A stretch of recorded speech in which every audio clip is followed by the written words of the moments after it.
मेरा नाम राधा है। मेरी शिक्षा अच्छी थी, इसलिए मुझे किसी भी कंपनी में अच्छी नौकरी मिल सकती थी। मुझे हमेशा से ही पढ़ाई का शौक़ था और मैंने अपने शौक़ को पूरी निष्ठा से पूरा भी किया। हम लोग बहुत गरीब थे। हम दो बहन भाई थे। भाई मुझसे काफ़ी साल छोटा था। अभी वो स्कूल ही जाया करता था। ऐसे में मेरे पापा घर में अकेले कमाने वाले थे। मैं उनका सहारा बनना चाहती थी। इसीलिए मैंने ये संकल्प किया कि जब तक मेरा भाई बड़ा नहीं होगा, मैं अपने पापा का हाथ बटाऊंगी, उनका सहारा बनूंगी। लेकिन फिर अचानक मेरे पापा ने मेरी शादी करने का फैसला कर लिया। हालांकि मेरा शादी करने का इरादा नहीं था, लेकिन ऐसा संभव नहीं था कि मैं इनकार कर पाती। पापा के दोस्त ने अपने बेटे के लिए मेरा हाथ मांगा। पापा खुशी खुशी इस रिश्ते के लिए राजी हो गए। मुझे पापा के इस दोस्त से कोई ख़ास उम्मीद नहीं थी, लेकिन मैं खामोश रही। शादी की सारी तैयारियां हो चुकी थी। एक बाप जो अपनी बेटी को देने के बारे में सोचता है, मेरे पापा ने वो पूरी कोशिश की कि किसी चीज़ की कोई कमी ना रहे। शादी की तारीख तय हो चुकी थी, लेकिन बदकिस्मती से शादी के 2 हफ्ते पहले ही मेरे पापा का एक्सीडेंट हो गया, जिसकी वजह से शादी रोकनी पड़ी। उनके इलाज के लिए अच्छी खासी रकम की ज़रूरत थी, जबकि हमारे पास इतने पैसे मौजूद नहीं थे। ऐसे में मैंने अपनी कीमती चीज़ें बेच दी, जो पापा ने बड़े प्यार से मेरे लिए बनवाई थी। मेरे लिए तो सबसे ज़्यादा ज़रूरी मेरे पापा की ज़िंदगी थी, और उसके लिए मैं कोई भी कीमत चुकाने के लिए तैयार थी। इसलिए मैंने अपनी दहेज की सारी कीमती चीज़ें बेच दी। पापा के दोस्त को जब इस बात का पता चला कि मैं अपनी सारी ज्वेलरी और कीमती सामान बेचकर पापा के इलाज पर पैसा लगा दिया है, तो फिर उन्होंने शादी से साफ इनकार कर दिया। अपने बेटे की शादी किसी और अमीर घर में तय कर दी। हमारे घर के हालात समय गुजरने के साथ साथ और ख़राब होने लगी थी। मैंने नौकरी ढूंढना शुरू कर दिया। नौकरी मिलने में मुझे ज़्यादा समय नहीं लगा। एक अच्छी कंपनी में मुझे नौकरी मिल गई।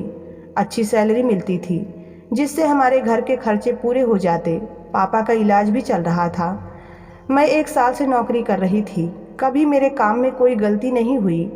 मेरे बॉस मेरे काम से बहुत ज़्यादा प्रभावित थे, और फिर एक दिन उन्होंने ऐसी बात कही जिसने मुझे पूरी तरह हैरान कर दिया।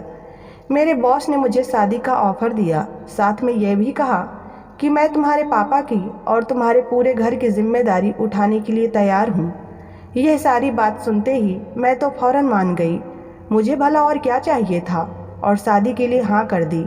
1 हफ्ते के अंदर ही बहुत साधारण तरीके से मेरा विवाह मेरे बॉस के साथ हो गया, और मैं उनके घर आ गई। उनका घर बहुत बड़ा था। मैं तो उसको देखकर हैरान हो गई।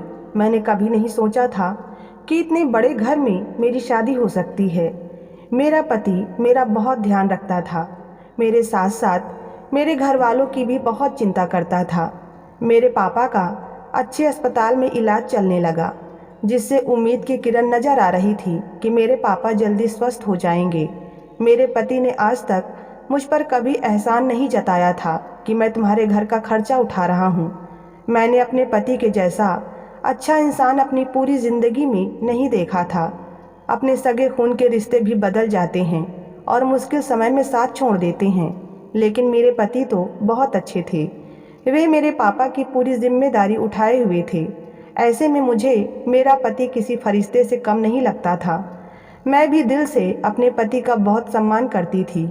मुझे ऐसा लगने लगा था कि ज़िंदगी में सारे दुख ख़त्म हो गए हैं। मैं पहले की तरह बहुत ही सुकून से और खुशी खुशी ज़िंदगी गुजारने लगी थी। शादी के कुछ दिन बाद ही मेरी सास ने मुझे ये कहना शुरू कर दिया कि बेटी यहाँ से भाग जाओ। उनके इस तरह कहने पर मैं काफ़ी हैरान होती। वे ज़्यादा समय अपने कमरे में ही गुजारा करती थी। बहुत कम समय वो कमरे से बाहर निकलकर घर में दिखाई देती थी। मैं जब भी उनके सामने जाती तो वे मुझे यही बात कहती कि बेटी यहाँ से भाग जाओ। भला मेरी सास मुझसे इस तरह की बातें क्यों कहती हैं? जब मैं उनसे पूछती कि आप ऐसा क्यों कह रही हैं, भला मुझे इस घर में क्या डर है, तो वह जल्दी से अपने कमरे में चली जाती और मुझसे कहती कि जो मैंने कहा है वही करो, उसमें ही तुम्हारी भलाई है, नहीं तो तुम बहुत बड़ा नुकसान उठाओगी। हो सकता है अपनी जान से भी हाथ धो बैठो। मैं अब अपने कान खुले रखती थी कि कहीं मुझे कुछ ऐसा सुराग मिले जो मैं इस बात की सच्चाई का पता लगा सकूं कि आखिर मेरी सास ऐसा क्यों कहती हैं। मैंने ध्यान दिया कि घर के नौकर अपने अपने कामों में व्यस्त रहते हैं। वे कभी मुझसे बात नहीं करते थे। मैं जब भी घर के नौकरों से बात करने की या उनसे कुछ पूछने की कोशिश करती तो वह मेरी किसी बात का जवाब नहीं देते।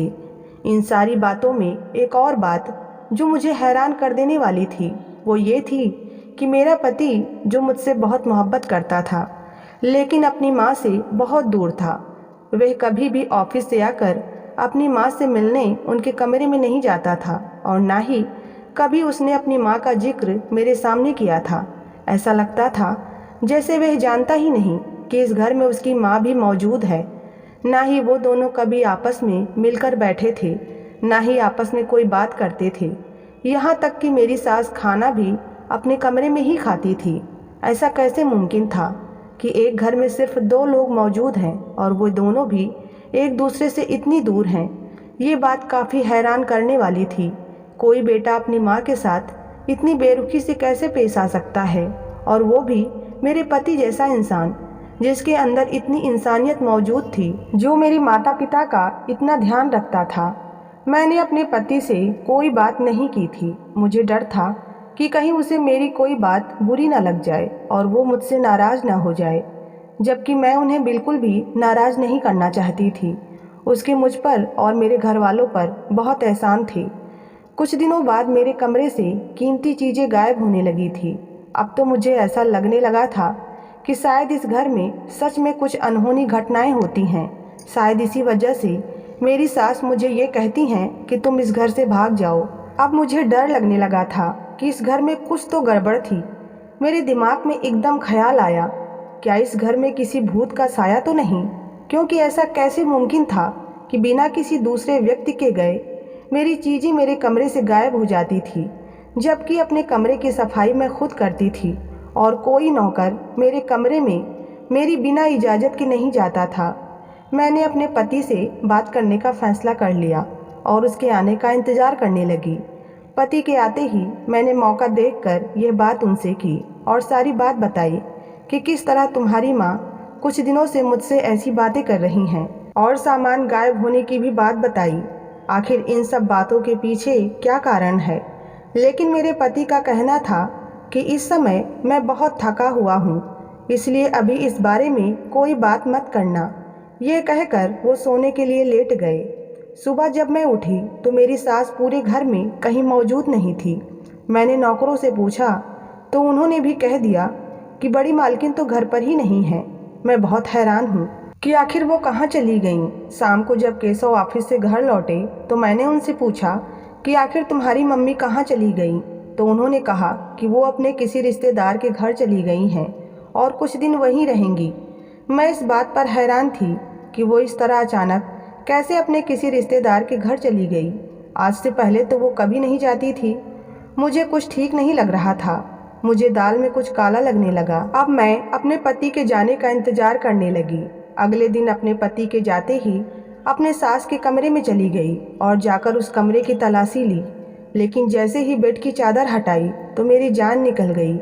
नीचे से मेरा वही हीरो वाला सेट निकला जो शादी के मौके पर मेरे पति ने मुझे मुँह दिखाई में दिया था और शादी के 2 दिन बाद ही मेरे कमरे से गायब हो गया था। तो क्या ये सेट मेरी सास ने चुराया था? लेकिन भला वो ऐसा क्यों करेंगी जबकि वो खुद इस घर की मालकिन है? मुझसे ज़्यादा तो उनका इस घर पर हक था। हो सकता है कि शायद किसी नौकर ने ये हरकत की हो, लेकिन अगर किसी नौकर ने हरकत की थी तो वो उसे चोरी करके अपने साथ ले जाता। उसने मेरी सास के कमरे में क्यों रखा था? तो क्या मेरी सास थी जो सामान को चोरी करके यहाँ रख रही थी? फिर अचानक ही ना जाने वो कहाँ चली गई। ये दोनों ही बातें मुझे परेशान किए जा रही थी। लेकिन मुझे आज अचानक वो दिन याद आया जब मेरी केशव से शादी नहीं हुई थी। उस समय उन्होंने मुझे बताया था कि उनका कोई भी करीबी रिश्तेदार नहीं है। फिर अचानक से उनकी माँ के करीबी रिश्तेदार कहाँ से आ गए? क्या मेरे पति मुझसे झूठ बोल रहे थे या मेरी सास ठीक कह रही थी कि मैं इस घर से भाग जाऊं? क्या सच में इस घर में कोई गड़बड़ थी और इसी वजह से मेरे पति ने मेरी सास को इस घर से गायब कर दिया था? ताकि वो मुझे सच्चाई ना बता दें। ये सारी बातें मैं अपने कमरे में बैठी सोच रही थी।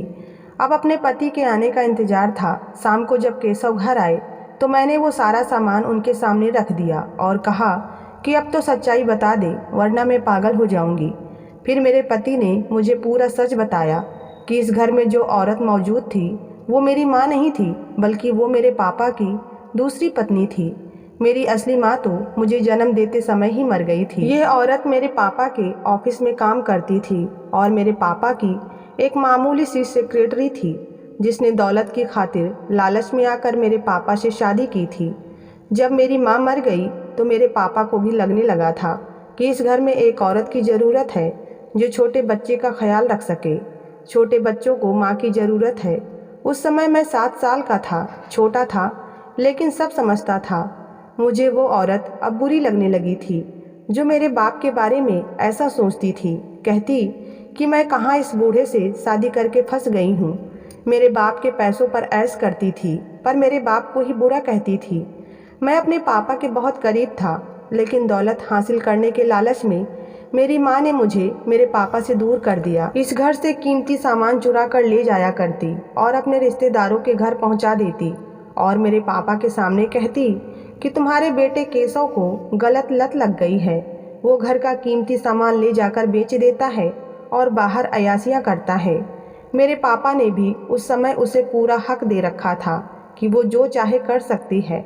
उस औरत ने मेरे ऊपर बहुत जुल्म ढाए थे। मरने से पहले मेरे पापा ने वसीयत बना दी थी, जिसमें सारी दौलत उन्होंने मेरे नाम कर दी। पापा के मरने के बाद मैंने पूरा बिजनेस संभाल लिया। जब मेरी सौतेली माँ को पता चला कि मेरे हाथ कुछ भी नहीं आने वाला, तो उसने हालात के सामने सर झुका दिया और मेरे कहने के अनुसार इस घर में रहने लगी थी। मैं सिर्फ इंसानियत के नाते इस औरत को घर में रख रहा था, क्योंकि मेरे बाप ने इससे शादी की थी और अब इसका कोई और ठिकाना नहीं था। लेकिन जब से मेरी शादी तुम्हारे साथ हुई थी, इस औरत ने ठान ली थी कि मेरा घर बसने नहीं देगी। इसीलिए वो तुम्हें यहाँ से भाग जाने को कहती थी। वो तुम्हें डराती थी ताकि डर कर तुम यहाँ से भाग जाओ।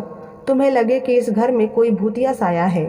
सारी सच्चाई खुलकर मेरे सामने आ गई थी। तो यही वजह थी कि मेरा पति अपनी माँ को कोई इज्जत और सम्मान नहीं देता था। केशव ने अपनी सौतेली माँ को उसके किसी रिश्तेदार के घर भेज दिया। केशव नहीं चाहता था कि उसकी शादीशुदा लाइफ खराब हो। केशव की पत्नी बनकर आज मैं बहुत खुश हूँ। उन्होंने मेरा हमेशा ध्यान रखा। मेरे पापा अब बिल्कुल ठीक हो गए हैं और वो अपने घर की जिम्मेदारी अब खुद ही उठा रहे हैं। भगवान से प्रार्थना करती हूँ कि मेरे माँ बाप और मेरे पति हमेशा सुखी रहें। तो आपको ये कहानी कैसी लगी, कृपया कमेंट में ज़रूर बताएं और पसंद आई हो तो वीडियो को लाइक और चैनल को सब्सक्राइब करना ना भूलें। धन्यवाद।